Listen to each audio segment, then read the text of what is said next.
Standing out these days is a difficult task. Consider this. There were 1.4 million books published in 2013. In January of 2016, there were 275 million blog accounts on Tumblr.com alone. It's a crowded marketplace of ideas, to be sure. But almost every single day, somebody new is starting a journey and launching an idea that will make them millions of dollars. Dorie Clark is here to tell us how that person can be us. Finding your breakthrough idea. The first section of the book is all about finding your breakthrough idea and the different ways you can discover it. Developing your big idea. As Clark points out, the true thought leaders of the world are driven to ask questions that others have not. Ideas like Einstein's theory of relativity and Gandhi's vision of nonviolence are great examples. Like Einstein, Gandhi, and the thousands of others of thought leaders who've roamed this earth all shared one thing: a questioning mindset. This mindset starts with questioning the assumptions that most of the world takes for granted. Take Uber, for example. The ride-sharing startup that is now worth billions of dollars was born when the founders asked themselves why they couldn't just push a button on their phone and a regular driver would show up that had some time to spare. One of the other ways you can find your big idea is to always be on the lookout for what's next. Most people have a large amount of fear and anxiety about what's going to be changing in their industry and in their world. And if you can help them navigate through it all, your work will get noticed. So spend a lot of time in the trenches and get as close to any cutting-edge research as you possibly can. Developing your expert niche. Clark suggests that instead of developing a broad theory that tries to make sense of everything happening in the world, that you become the go-to expert on a niche that is currently being overlooked by others. You can easily expand from there once you are known in that niche, but it's almost impossible to go the other way from a generalist to a niche creator. You should be qualified and sufficiently interested in the area you choose as your niche. This could come from a number of places, but it almost will always arise out of a passion. A great example of this is Nate Silver, who at one time was a very bored accounting firm employee.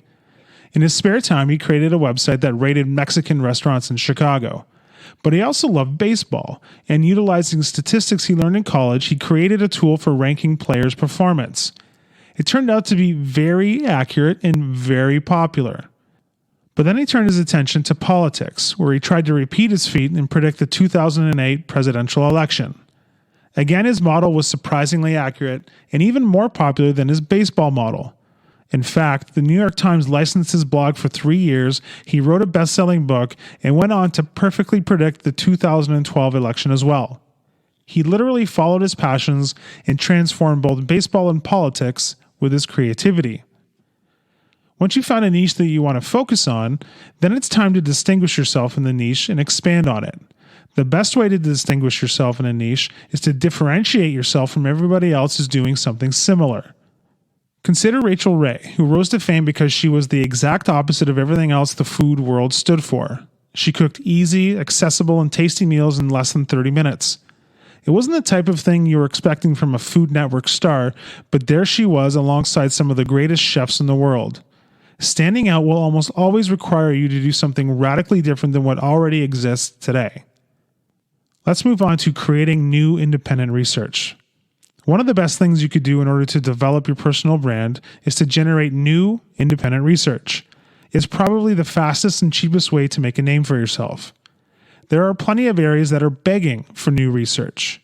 For instance, are there products or services that aren't being reviewed sufficiently or not at all? Start reviewing them. Are there things that you and other people wish they knew, but don't? Go find the answers and share them. Combining ideas. One of the most powerful things you can do to develop a big idea is to combine ideas that nobody else has thought to combine before. One recent example comes from Eric Ries, who created the lean startup movement by combining two seemingly opposite ideas. The first idea was lean manufacturing, the goal of which is to streamline the production system so that no effort is wasted and quality is maximized. It was created at Toyota and spread around the manufacturing world like wildfire in the late 1980s. The second idea was that of customer development, a process that describes how a startup most efficiently and effectively decides what products or services it should deliver to the marketplace. The combination of these two ideas was the genesis of the lean startup movement, which remains incredibly popular in Silicon Valley and is now spread across the world wherever startup companies are forming. Interestingly, many very large companies are now trying to figure out how to apply this methodology to their models, and Eric Ries is now a rich man because of it. Let's move on to creating a framework. Now that you've found your niche and you've started to create content, it's time to package it up in a way that the world will find memorable and compelling. One of the best ways you can do this is to create a framework that is easy to understand. For instance, when Chip and Dan Heath wrote the book Made to Stick, their framework for creating ideas that stick was success. Simple, unexpected, concrete, credible, and emotional stories.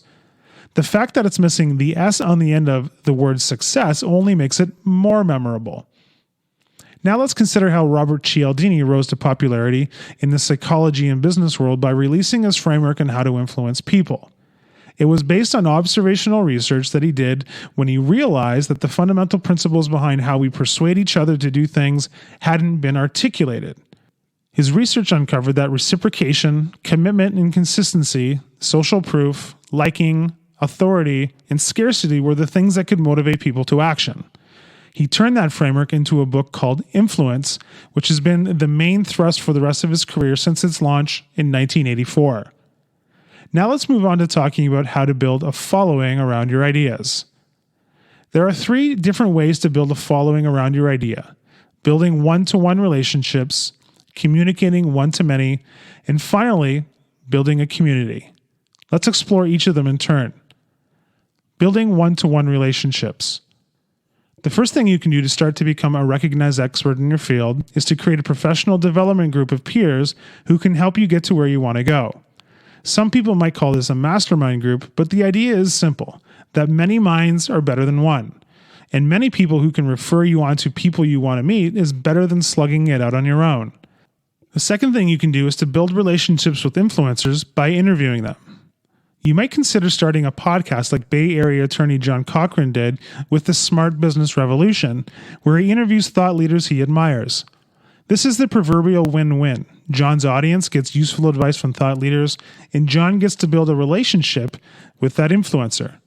Just make sure that you spend the time to nurture that relationship before and after the interview. The third thing you can do is to leverage your affiliations. Connecting with people you went to the same school with is a lot easier than connecting with somebody cold. The same goes with connecting with people who are in the same association groups with you. The point is to grab the lowest hanging fruit when it comes to networking, and you'll speed up your ascent up the thought leader ladder. Communicating one-to-many. This one is pretty simple. If you want to be known for your ideas, you have to start sharing them. As Clark points out, in the past, you would have to wait for a magazine, newspaper, television, or radio show to pick you. Today, all you need to do is fire up a blog and start writing. Clark's own personal journey exemplifies the power of this new economy we live in. When she was writing her first book, Reinventing You, she secured an agent, wrote book proposals, and waited for one of the publishers to offer her a deal. The publishers basically told her that she wasn't famous enough. So rather than packing it in, Clark started sharing her ideas everywhere she could. She wrote on her blog and started reaching out to people who could reach her to ever more influential people. Eventually, she was introduced to somebody who works at the Harvard Business Review, who eventually ran a blog that became the book Reinventing You. That secured her book deal, and her life has been transformed as a result. So don't wait for somebody to choose you. Get started sharing your ideas today.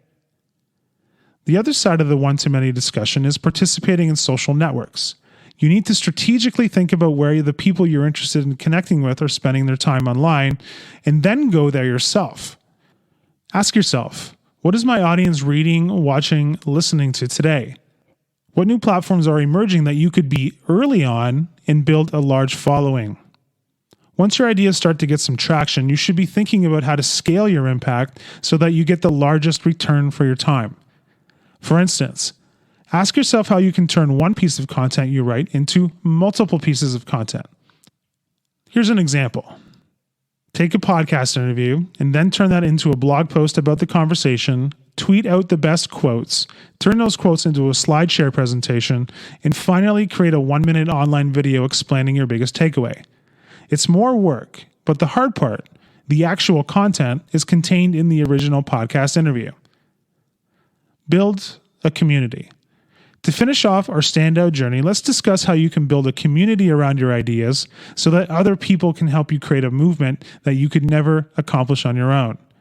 The easiest way to do this is to become somebody who connects other people with your idea at the center of the conversation. Peter Shankman created a newsletter that did just that. He built a PR firm over the course of a decade, and he would invariably get calls from reporters asking him if he knew anybody who could become a source for a story they were working on. He did his job so well that eventually he was overwhelmed with these requests. So he started a Facebook group that he would use to send out these requests to his contacts. He quickly shifted to an email newsletter, which he called Help a Reporter Out. And soon he had 300,000 people reading his emails 3 times a day. Yes, 300,000 people 3 times a day. With a list that size, they had an open rate of 79%. The average newsletter has a 30% open rate. By connecting a group of people, reporters and PR people, he grew a side business that had revenues of nearly $1 million per year, driven mostly by ad revenue. He eventually sold it to a PR software company for a tidy profit. It pays to look for opportunities to connect people together.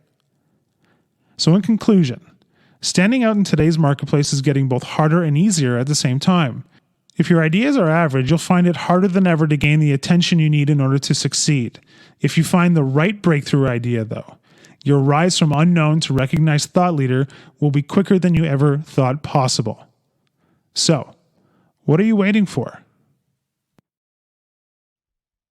Hi, I'm Rhonda, and this is an exclusive audiobook video recorded for the Audiobook Master Channel. Enjoy your audiobook and have fun learning. Don't forget to subscribe and hit the notification button so you'll get updated on our next upload. If you liked the video, give us a thumbs up and say your thoughts about the book we just covered.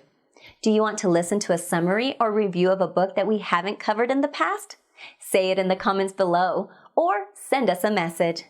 Don't forget to check our other uploads. Enjoy listening!